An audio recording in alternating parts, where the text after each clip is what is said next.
la Bible et vous, c'est de reconnaître les droits que Dieu m'a donnés. Dieu a dit, vous n'en mangerez point. Cette écriture te permettra de corriger ta manière de faire. C'est un Dieu vivant. C'est celui qui est capable de réaliser l'impossible dans ta vie.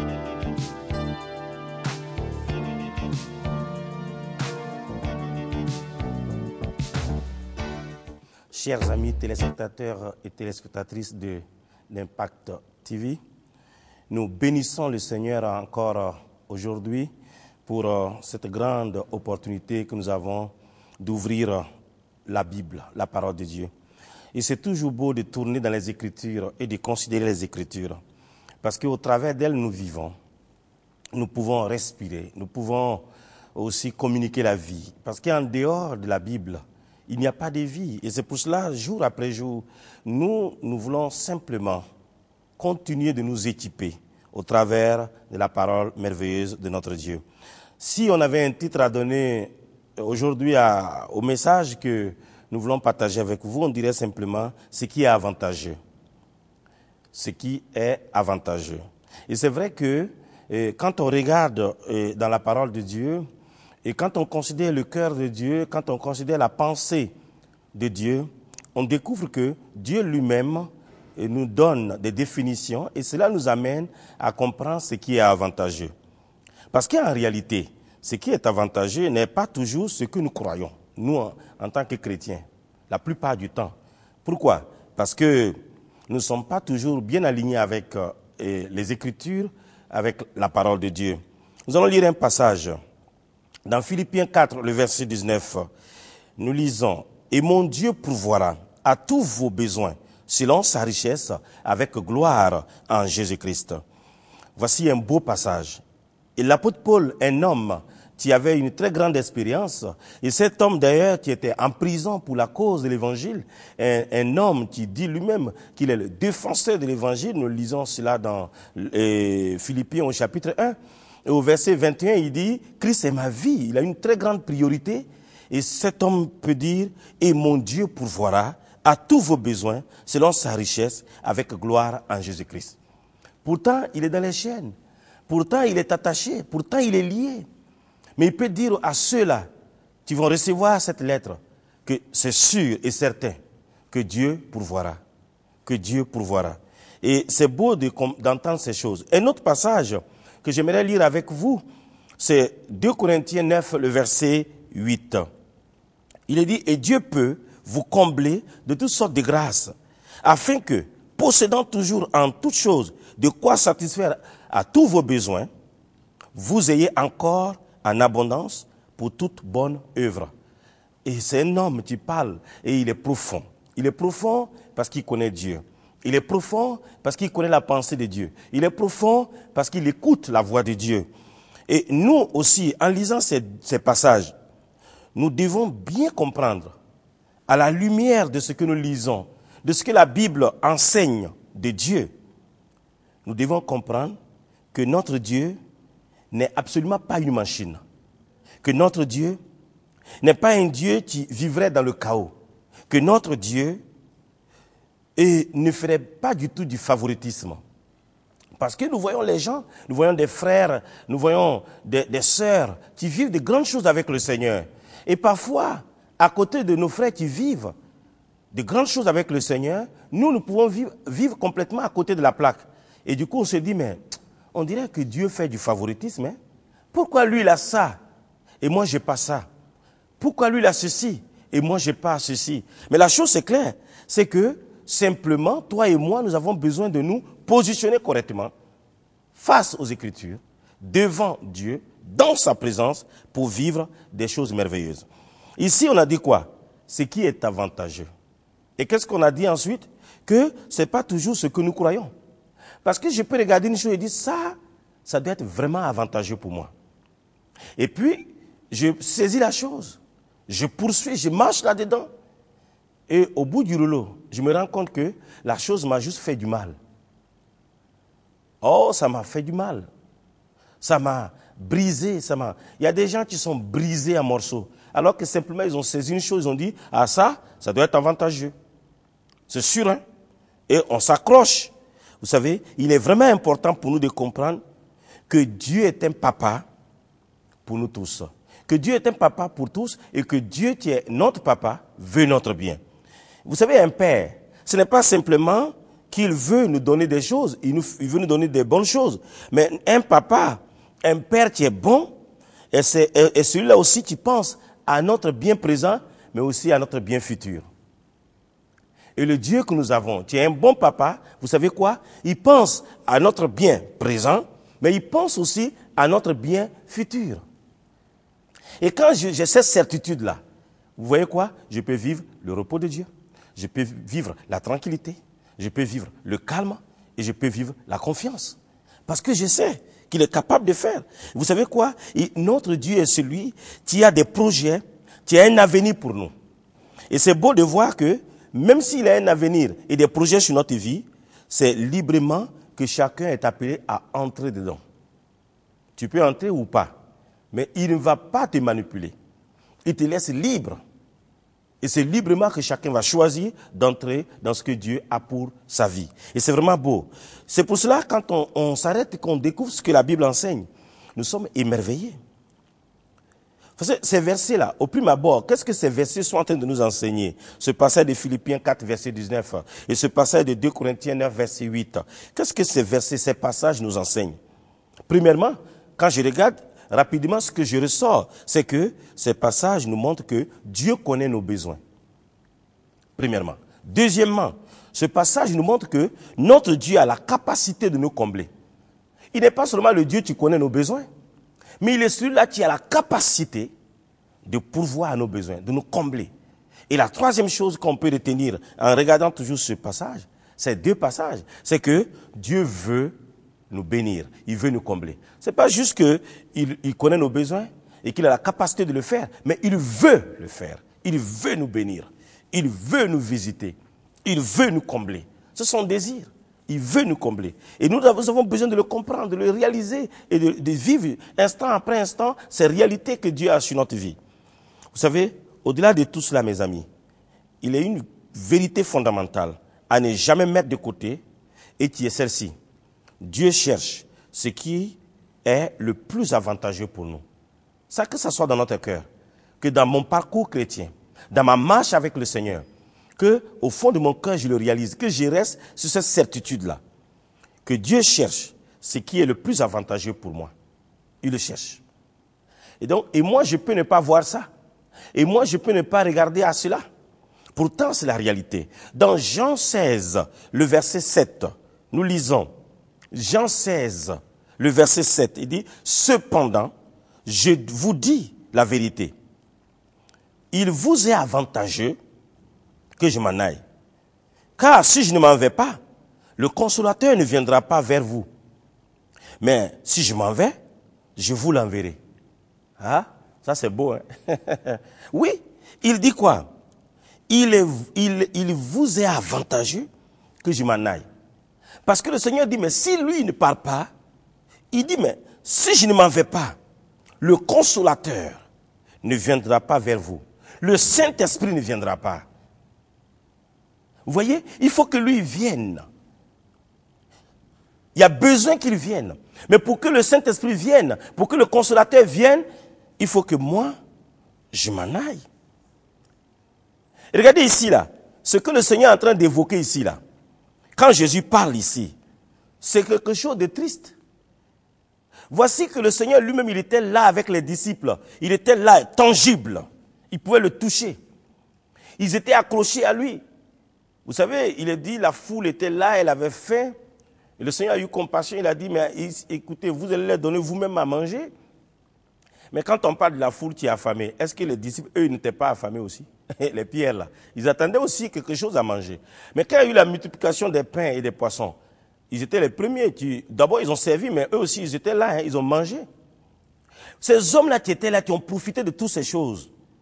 Vous imaginez, on dit, mais il y a l'impôt à payer. Le Seigneur dit à Pierre, mais cours vite. Lance ta ligne dans la mer là-bas. Le premier poisson que tu vas pêcher là, tu regardes dans le ventre. Tu vas voir un statère. Et là, il suffit pour l'impôt. Mais regardez la vie, elle est belle là. Et puis du coup, il leur dit, mais moi, il faut que je m'en aille. Il faut que je parte. Il dit, mais si je ne m'en vais pas, le consolateur ne va pas venir. Et ces hommes-là disent, mais il va partir? Il va nous quitter? Mais donc, il était en train de leur dire quelque chose, mais ils sont tristes parce que la nouvelle là, ce qu'ils entendent, ça les rend tristes. Ils sont désécurisés. Parce qu'ici, il y a une perte. Le Seigneur s'en va, il y a une perte. Même, c'est quoi? Une modification vitale dans la vie des disciples s'il s'en va. Mais regardez bien, s'il ne part pas, ce n'est pas avantageux.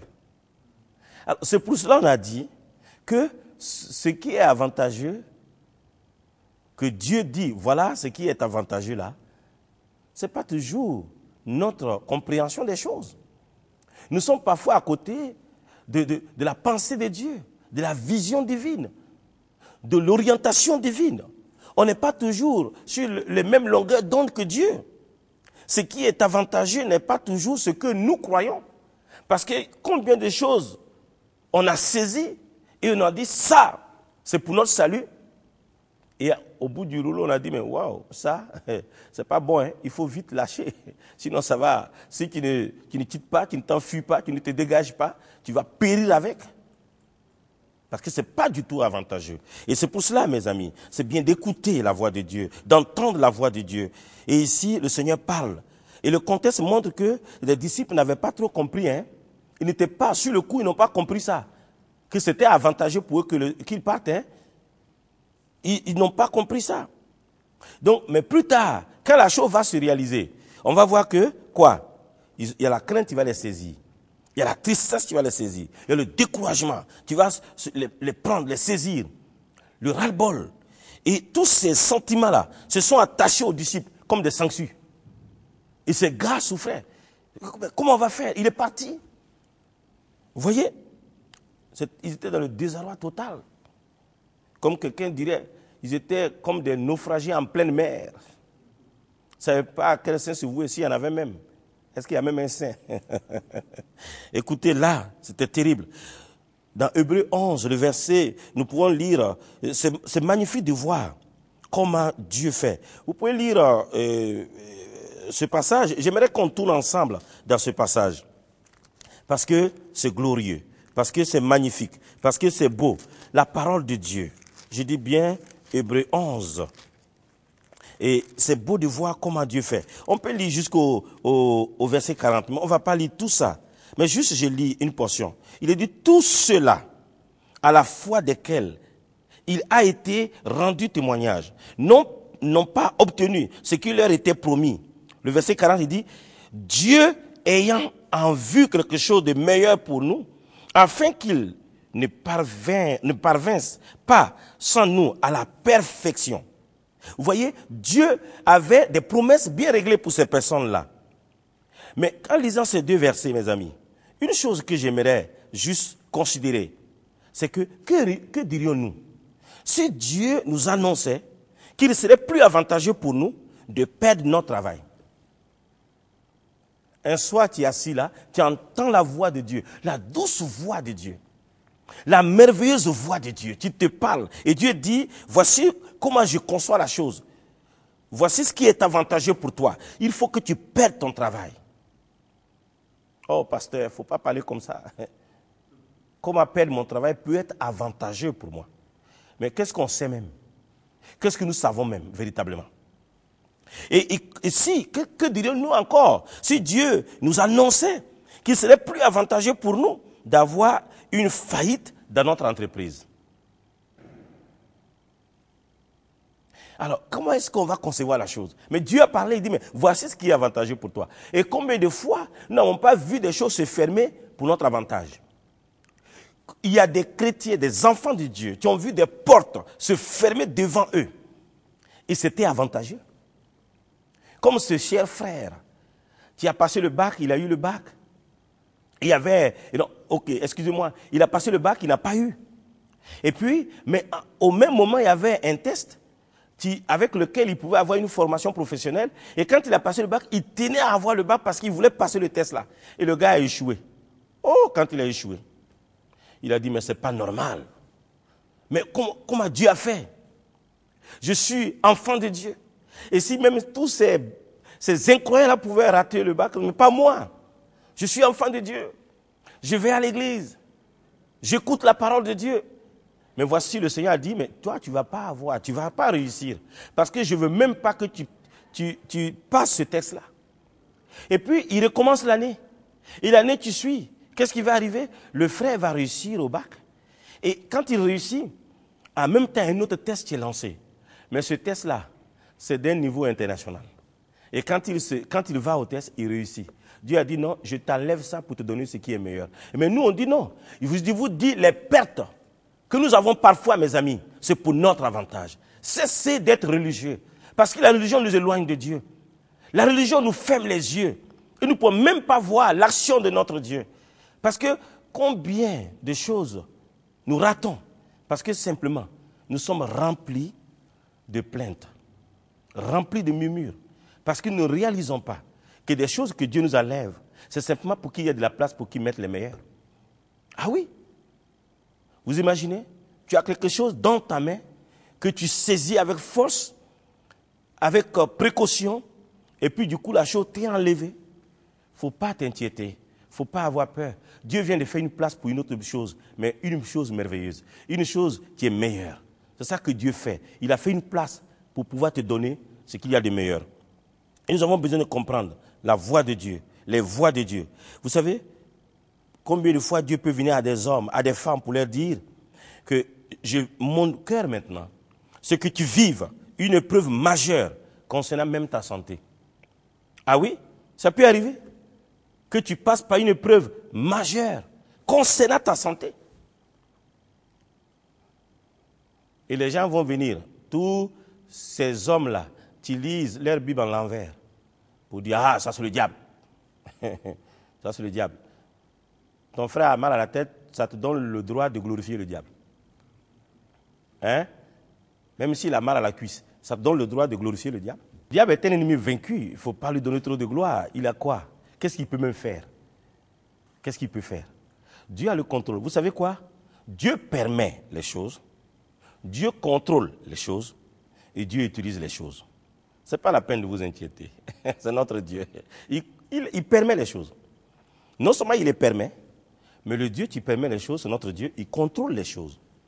Et lui, tu contrôles les choses, il les utilise pour sa gloire. Ce n'est pas la peine d'avoir peur. Vous voyez, ici, là, nous sommes en train d'évoquer une loi importante, un principe important, très important. On a besoin de savoir, de le réaliser, qu'il y a, pour vivre certaines choses, il faut qu'il y ait des pertes. C'est ça, il faut qu'il y ait des pertes. C'est ça. Et ces pertes-là laissent de la place pour que Dieu fasse. Il y a des choses que Dieu oblige de nous enlever. Ce n'est pas la peine, ne vous en faites pas. Il va le faire. Ce n'est pas la peine de créer une forme de spiritualité autour. Les hyper spirituels, arrêtez. Il va enlever ça. Ce n'est pas ta prière qui va empêcher, parce qu'il a un travail plus profond. Il va enlever ça. Il va enlever. Et c'est ça qu'il va faire. Tu ne peux pas l'empêcher. Tu ne peux pas blaguer Dieu. Tu ne peux pas. Des fois, on fait le spirituel parce qu'on dit, oh, attends, il faut quand même qu'on essaie de le blaguer un peu. Ce n'est pas possible. Il va enlever ça. Dans Luc 17, verset 33, il dit, celui qui cherche à sauver sa vie la perdra. Et celui qui la perdra la retrouvera. C'est un principe. Ce n'est pas question de l'homme. Vous savez, nous, ici, nous pouvons ne pas le croire avec nos sens. Nous pouvons en douter par la vue. Mais cela est une des plus grandes certitudes que nous pouvons avoir. Que Dieu est capable d'enlever pour donner. Pour faire, pour agir. Vous voyez? Donc, vous imaginez un peu, un homme qui se noie. Vous voyez quelqu'un, vous êtes à la nage, hein, à la piscine, et il y a un parmi vous qui commence à se noyer. Le maître nageur est là.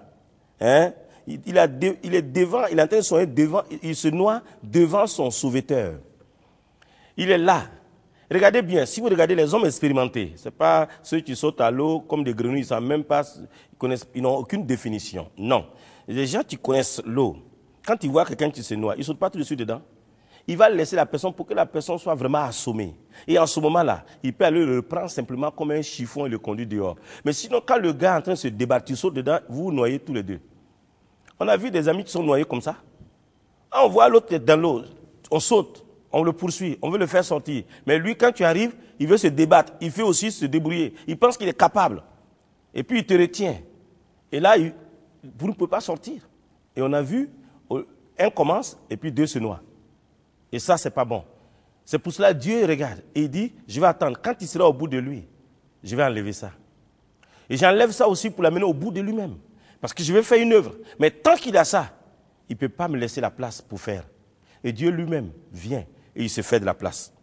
Il est capable de le faire. Sa main est puissante. Son bras est puissant. Quand Dieu tend son bras pour faire une chose, qui peut détourner le bras de l'Éternel? Qui peut détourner le bras de l'Éternel? Vous savez, quand vous avez un enfant capricieux, il est plus avantageux pour lui qu'on lui remette les idées en place, plutôt que de céder à ses caprices. C'est comme ça. Et parfois, nous, enfants de Dieu, nous sommes des capricieux. Alors Dieu vient et il nous remet les idées en place. Simplement, en faisant des choses extraordinaires, en agissant en notre faveur, en intervenant. Et c'est beau de voir comment notre Dieu fait. Comment il fait. Et c'est magnifique. Et c'est glorieux, mes amis. Dans Hébreux 12, verset 10, il dit, nos pères nous châtiaient pour peu de jours, comme ils le trouvaient bon. Mais Dieu nous châtie pour notre bien, afin que nous participions à sa sainteté. Vous voyez? Nos pères nous châtiaient pour peu de jours, comme ils le trouvaient bon. Mais Dieu, lui, nous châtie pour notre bien, afin que nous participions à sa sainteté. Et vous savez, dans Jérémie 48, versets 11 à 12, on voit Moab. Il est dit, Moab était tranquille depuis sa jeunesse. Il reposait sur sa lie. La lie, c'est le dépôt qui se fait au fond du vin. On dit, Moab se reposait sur sa lie. Il n'était pas vidé d'un vase et dans un autre.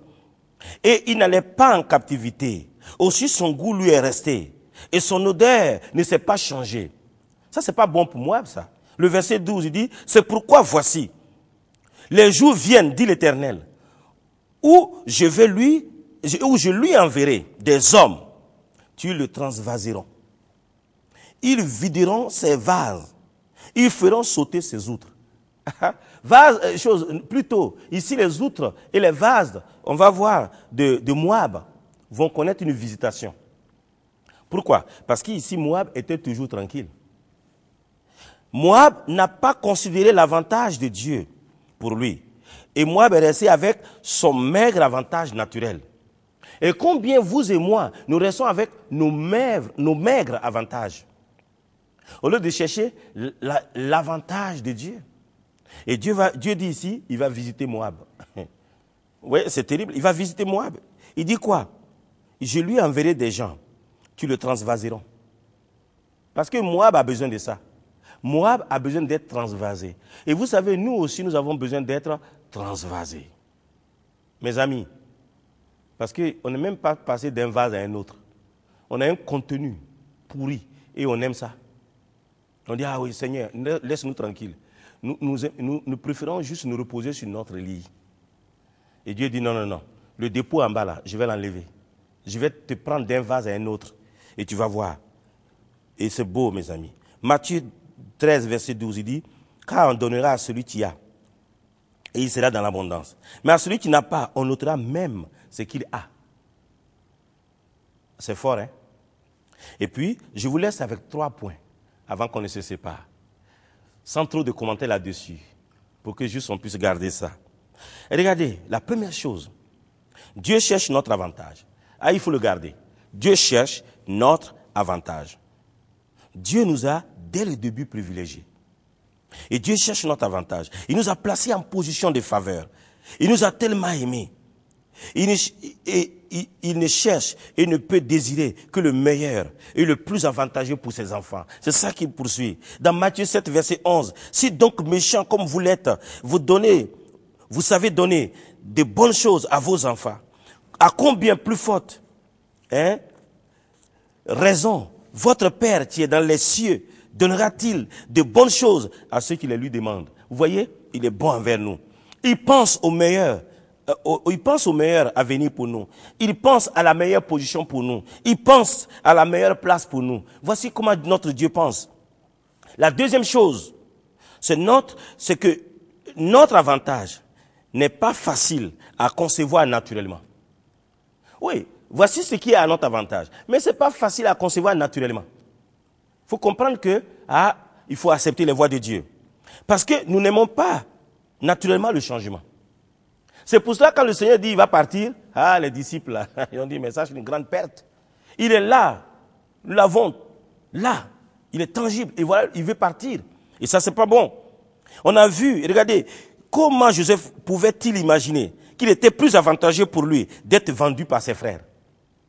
Dans Genèse 37. Comment il pouvait penser, imaginer même qu'il était plus avantageux pour lui d'être faussement accusé par la femme de Potiphar? Comment il pouvait le penser? Comment il pouvait imaginer qu'il était plus avantageux pour lui d'être oublié plusieurs années par les chansons du Pharaon? Il ne pouvait pas imaginer que c'était avantageux. Mais c'était ça la chose. Et vous savez quoi? Et je pourrais vous dire pour terminer que notre avantage ne se reçoit par la foi dans le caractère sacré de Dieu. C'est par la foi, mes amis. Par la foi. Et nous pourrons vivre l'avantage que Dieu nous donne de vivre. C'est ça qui est beau, mes amis. Que le Seigneur vous bénisse. Amen. La Bible et vous, c'est de reconnaître les droits que Dieu m'a donnés. Dieu a dit, vous n'en mangerez point. Cette écriture te permettra de corriger ta manière de faire